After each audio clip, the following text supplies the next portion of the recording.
There are people in this world who are masters of a dark art.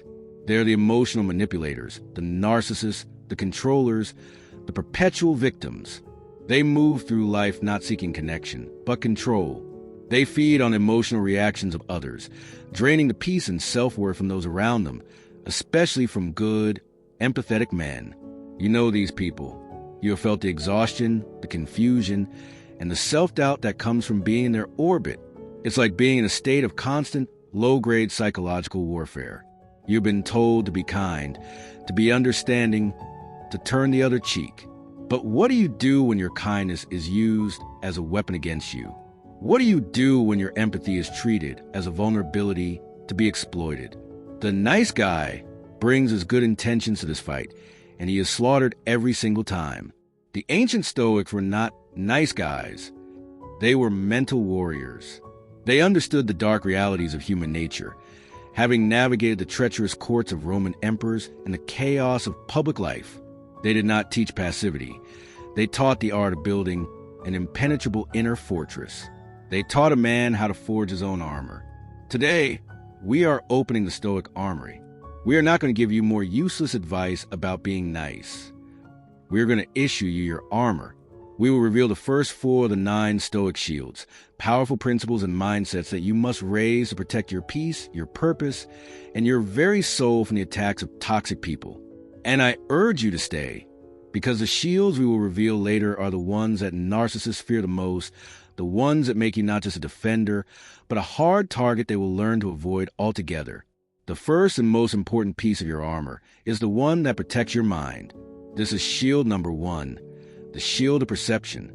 The manipulator's primary weapon is the poison dart of the insult, the slight, the backhanded compliment, the passive-aggressive jab. Their goal is to breach your emotional defenses and make you feel small, angry, or inadequate. The untrained man is wide open to these attacks. A single critical comment can ruin his entire day because he mistakes the dart for the poison. The Stoic raises the shield of perception. This shield is forged from the single most powerful principle of Epictetus. It is not things that disturb us, but our judgment about things. The Stoic understands that the insult itself is just an external event. It is a sound in the air.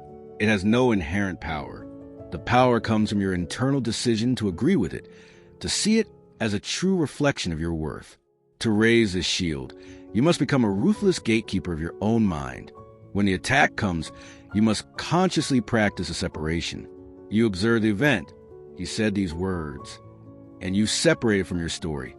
His words mean I am a failure. You hold the event in one hand and your story in the other. And you realize only one of them is real. The event is real. The story is a fiction you are choosing to tell yourself.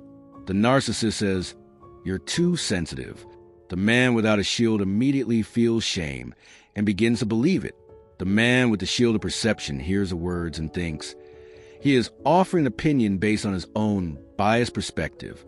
It is merely data. I will choose not to let it disturb my peace. The dart bounces off. This is not about pretending it doesn't sting. It's about refusing to let the venom enter your system. This first shield is the very foundation of your mental armor. It is the beginning of all emotional freedom. If you are ready to stop letting the words and actions of others dictate your inner peace, then make the decision right now to forge your own defense. Subscribe to this channel. This is the armory where we build the tools to become unconquerable men. Join us in this great work. With your mind protected, you must now defend your actions. This requires shield number 2, the shield of the open hand. One of the most common tactics a controller or a guilt tripper is emotional blackmail. If you really love me, you would do this for me. I can't believe you're choosing your hobby over me. You must not care. They are trying to chain your actions to their feelings. They are trying to make you responsible for their emotional state. The Stoic raises the shield of the open hand. This shield is forged from the difficult but liberating wisdom of detachment. The man who holds things with a clenched fist, his relationship, his reputation, his comfort, is a man who could be easily controlled. The threat of losing those things will make him compromise his principles. The man with the open hand understands that he owns nothing in the external world. He is a steward, not a possessor. He loves his partner deeply, but he does not own her. He is responsible for his own actions, but he is not responsible for her emotional reactions to those actions. This is a profound shift. When she says, "If you go out with your friends tonight, I will be devastated," the man with the clenched fist cancels his plans, his resentment growing. The man with the open hand can say, with genuine empathy but firm resolve, "I am sorry you feel that way, and it is not my intention to hurt you, but I am still going." He has detached his virtuous action from her emotional response. This shield allows you to love people fully and to act with integrity, without being a prisoner to the fear of their disapproval or the threat of their departure. Next, you must learn to master the battlefield of conversation itself. This requires shield number 3, the shield of the silent observer. A narcissist thrives on conflict. They love to bait you, to goad you, to draw you into a chaotic, circular argument where they can feed on your frustration. They will twist your words, misrepresent your intentions, and push your buttons until you explode. Your emotional reaction is the narcissistic supply they crave. It is their victory. The Stoic raises a shield of the silent observer. This shield is forged from the wisdom of Zeno. We have 2 ears and 1 mouth for a reason. When under verbal attack, the untrained man's instinct is to immediately defend, to explain, to counterattack. The Stoic does the opposite. He deploys the most underrated and powerful weapon in human communication: silence. He listens.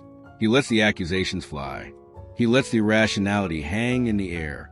He does not immediately accept the premise of their attack. This silence is not passive. It is an active, strategic choice. It does 3 powerful things. First, it stars the manipulator of the emotional reaction they are desperate for.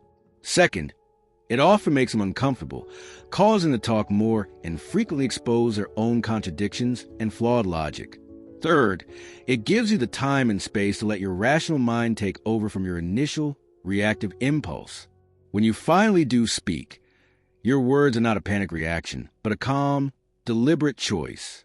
This shield disarms the provoker by refusing to engage in their game.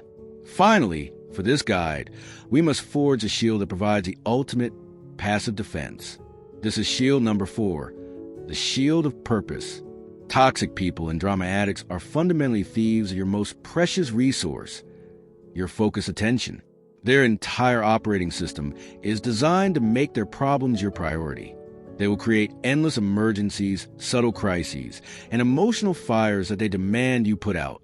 The nice guy, lacking a strong direction of his own, inevitably becomes the full-time firefighter for someone else's chaos. The Stoic raises a shield of purpose. This shield is forged from his unwavering commitment to his own mission. It is his life's great work, his North Star. This shield works not by deflecting attacks, but by making you a hard target. When you are a man who is genuinely and relentlessly obsessed with your own purpose, building your business, mastering your craft, training your body, you simply do not have the time or the mental energy to be drawn into petty battles. Your focus is a powerful spotlight, and you keep it aimed at your own goals. When a narcissist tries to create drama, you are not rude. You are simply busy. You are boring to them. You will not engage in a 3-hour circular argument because you have work to do. You will not be dragged into their social feuds because you're focused on your own project. Your purpose is a passive, impenetrable force field. It protects you not by fighting, but by making you an unsuitable host for their particular brand of parasite. They will eventually leave you alone in search of an easier, more available target. The greatest offense against the trivialities of others is to be engaged in a life of profound importance. We have begun to forge your armor. You have been issued the first 4 essential pieces of your defense.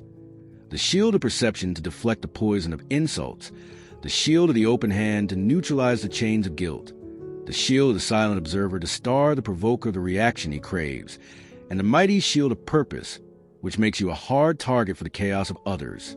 With these alone, you are already far more resilient than the man you were before.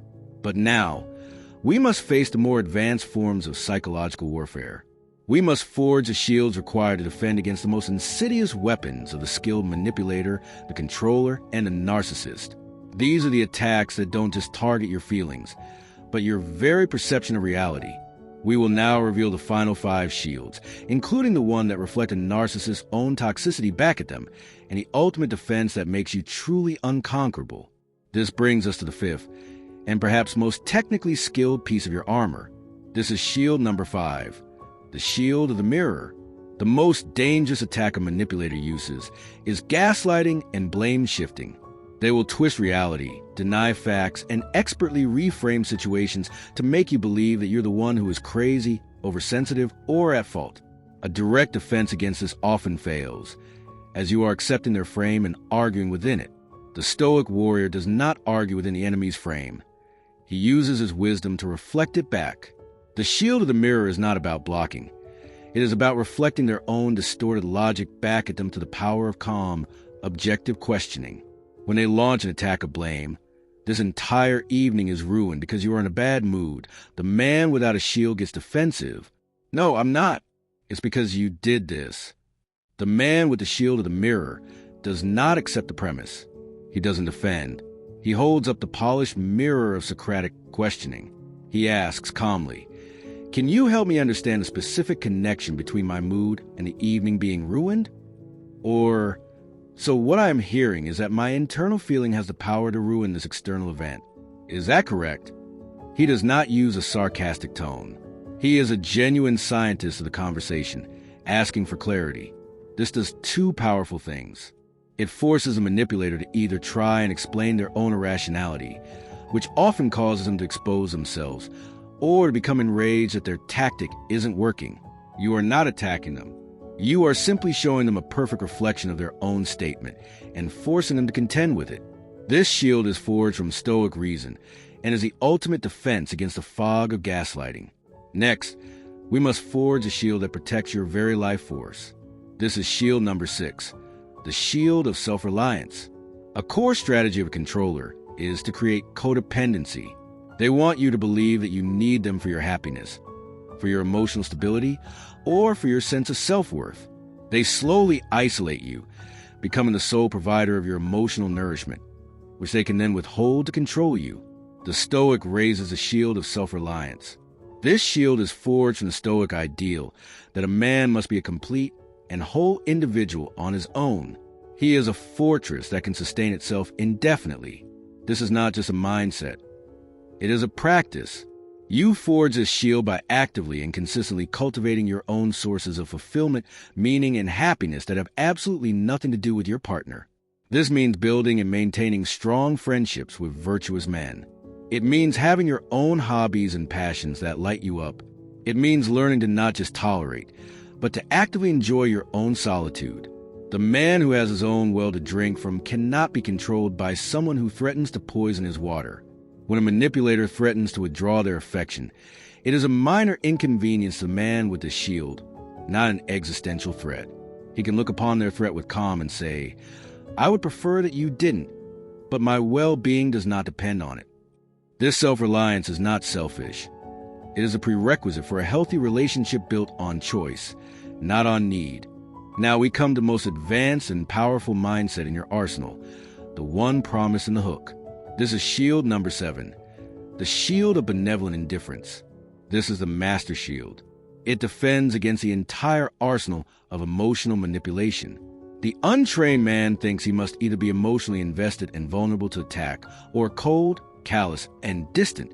The Stoic finds a third path, a warm, calm, and profound indifference. This is not the indifference of a man who doesn't care. It is the indifference of a man whose inner peace is so complete and so self-generated that the chaotic emotional storms of others can no longer affect him. It is a state of Stoic apatheia or tranquility. He can look upon a narcissist's rage, a controller's guilt-tripping, or a victim's complaints with the same feeling a wise and loving grandfather as watching a small child have a tantrum. He understands emotion is real for the child. He may even have compassion for the child's distress, but he does not for 1 second enter into the tantrum with them. His adult reality is not disturbed by the child's temporary fantasy. This shield is forged through deep philosophical practice. It comes from truly internalizing that the emotional turmoil of others is not your responsibility. You can be a compassionate witness without becoming a fellow victim. This benevolent indifference is the narcissist's greatest frustration. They launch their most powerful emotional weapons, and the weapons simply pass through you as if you were a ghost. They have no effect. A manipulator without the ability to manipulate your emotions is just a frustrated person talking to themselves in a room. Even with these powerful internal shields, a man can still be vulnerable if he is alone. This requires shield number 8, the shield of the pack. A primary strategy of any abuser or controller is isolation. They will subtly or not so subtly try to cut you off from your support system. They will criticize your friends, create drama every time you want to see your family, and make you feel guilty for having a life outside of them. They know that a man who is isolated is a man who is easy to control. The Stoic raises a shield of the pack. This shield is forged from the wisdom of Seneca and Epictetus, who constantly stress the importance of choosing your company wisely. This is not a passive shield. It is an active one. You must proactively build and maintain a pack of strong, virtuous, and honest men who have your back. This support system is your reality check. When a manipulator is gaslighting you, your pack is there to say, "No, you are not crazy. What you are experiencing is real." When you are feeling weak, your pack is there to remind you of your own strength and principles. An attacker is always less likely to target a man who is surrounded by a strong and loyal pack. Do not neglect your friendships. They are not a distraction from your life. They are a vital part of your psychological immune system. Finally, we arrive at the ultimate defense, the shield of last resort, whose very existence is often enough to prevent the need for its use. This is shield number 9, the shield of the final word. This shield is forged from the simple, terrifying, and liberating truth that you always have the power to walk away. The ultimate leverage that a toxic person holds over you is your fear of leaving. As long as you are afraid to end the relationship, to quit the job, or to walk out of friendship, you are their hostage. The shield of the final word is a pre-committed decision made in a time of calm and clarity that you will leave any situation that consistently and fundamentally violates your well-being and your core principles. It is the ultimate boundary. It is your final act of self-preservation. The incredible power of this shield is that you rarely have to use it. When a toxic person senses, on a deep, primal level, that you are genuinely not afraid of the outcome, that you are willing to walk away and be perfectly fine on your own, they lose all of their power. Their threats become hollow. Their manipulations become pointless. You cannot blackmail a man who is not afraid of the consequences. This is the ultimate checkmate. Your willingness to leave is the very thing that might make a salvageable situation better, and it is your only escape from a situation that is not. These 9 shields are your complete suit of armor. The shield of perception, the open hand, the silent observer, the shield of purpose, the mirror of discernment, the shield of self-reliance, of benevolent indifference of the pack, and finally, the shield of the final word. To forge them is not to become a cold or unfeeling man. It is the opposite. It is the work of protecting a good and virtuous heart with an unbreakable, rational mind. It is the path to becoming a man who is both kind and formidable, a man who can be a source of warmth and compassion, but whose peace is a fortress that no amount of toxicity can ever breach. What is one boundary in your life that you have allowed to be crossed? And which of these shields will you commit to raising first to defend it? Let us know in the comments below. Your public declaration is the first swing of the hammer in your own forge. If you are ready to continue this great work, to build yourself into an unshakable man of virtue and strength, then subscribe to this channel and join our armory. We are a community of men who are choosing to become the protectors of their own peace.